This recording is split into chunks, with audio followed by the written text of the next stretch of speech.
Hello guys, this video will help you if you are replacing the engine mount in Mercedes G63 AMG. In this car the engine is coming M177 V8. So what are the things if you are removing the engine mount? So do not remove anything like differential, axle shaft. Do not remove anything. Just lose directly E18 bolt for engine mount on the top, and then E14 there are 2 bolt for each. You can remove for engine mount from bottom side.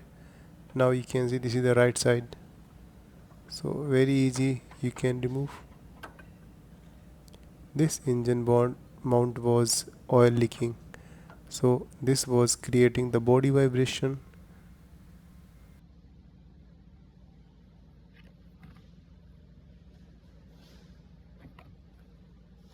And when you will try to accelerate the engine, that time is also create the vibration engine.